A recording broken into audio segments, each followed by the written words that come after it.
In this video, we will look at a very useful decision-making tool called decision trees. Decision trees can be used to analyze choices, gains, and risks in an investment decision. They help us visualize and analyze alternatives. Let's look at this example here. So action or decision is shown as a square, and then chance event is shown as a circle. Now, all decision trees have some number of decision choices. Now this one has two, decision choice 1, and then this is decision choice 2. And each one of the decision choice has related events that is direct result of this decision choice. And these events are affected by chance or uncontrolled circumstances.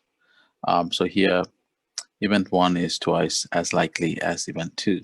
So in that case, the probability of event 1 happening is 0.67% or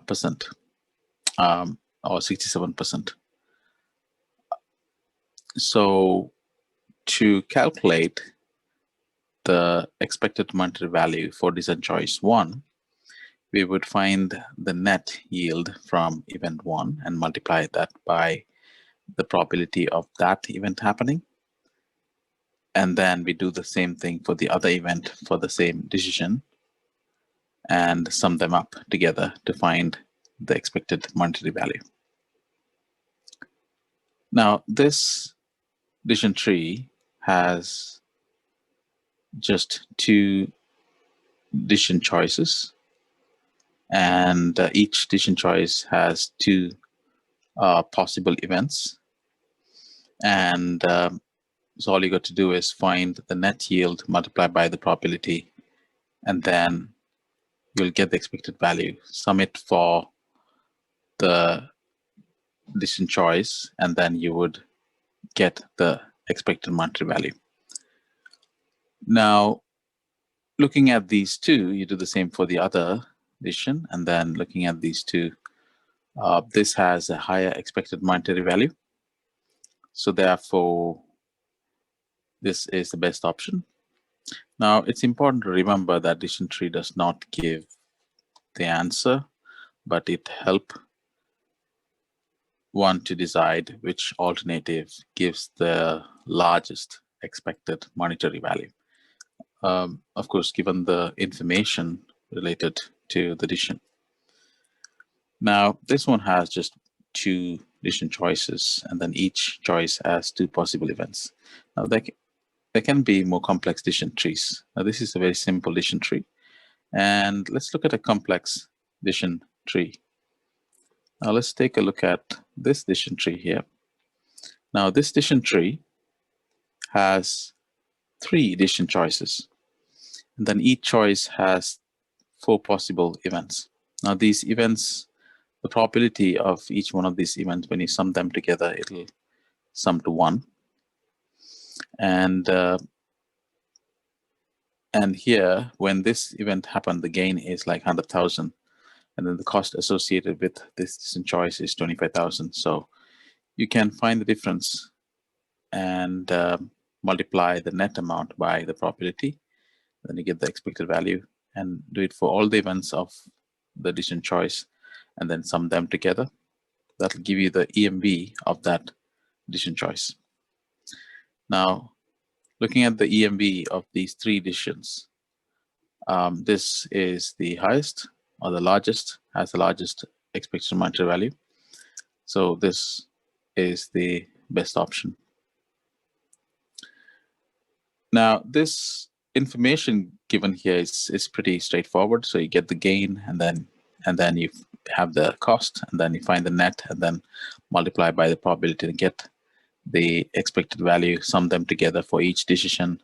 You'll get the expected monetary value, and then just compare the expected monetary value to decide which one is the most the best option.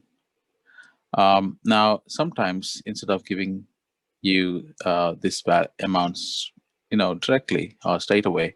The exercises might give you like the number of units sold, and then selling price of an item, and then number of associated costs. So let's look at another example to see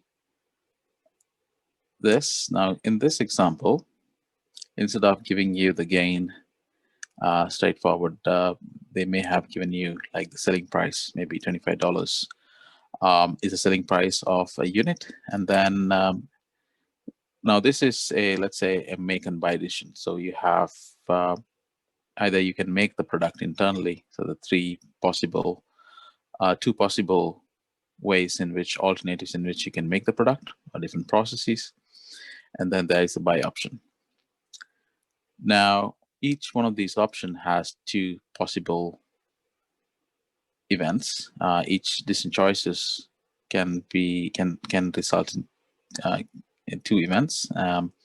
Say, for example, on a positive event, you might sell 60,000 units, and then slightly,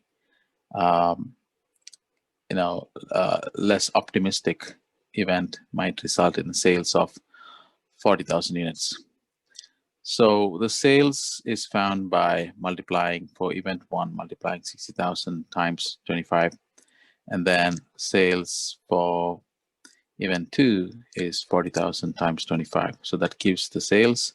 Then from that you deduct the cost. The cost can be given as one is the variable cost of the product, which is, let's say, if you're making using the option, the first option, the unit cost is going to be $5. So $5 times the number of items you make, which is 60,000 for unit event 1. So that'll give you 3,000. And then let's say there's a setup cost or a fixed cost of 80,000. So in that case, you have to add that cost, and then that'll give you the net amount that you'll be making from that event. And then you can multiply by the probability of that event happening. So this would give you the expected value, and then you have to do that same thing for the event 2. So event 2, so that's the selling price is still the same. It's not going to change, but the sales is slightly less. It's 40,000 times $25. So it's 1 million.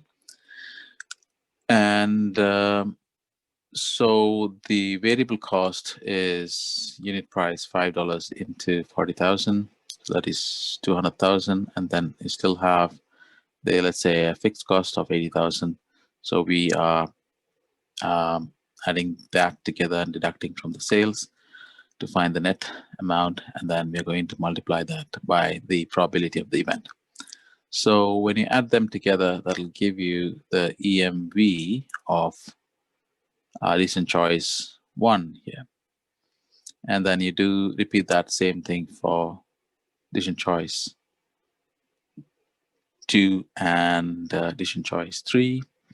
And then from that, you will arrive at the EMV for each one of the decisions. And then comparing these decisions, you'll see that one of the decisions is better. So in this case, of course, decision 2, make 2 choice is better because it gives you the largest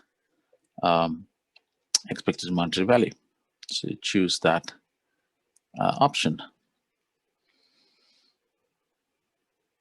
All right, so always remember, so all you got to do is make sure find the total gain, and from that you deduct the cost and find the net amount, and then you have to multiply that net amount by the probability to find the expected value, and then sum the expected values for a particular decision. So that is the EMV for that decision. So do that for all the different decisions, and then compare this EMV to select the best option. Yep. So that wraps up this video. Thank you.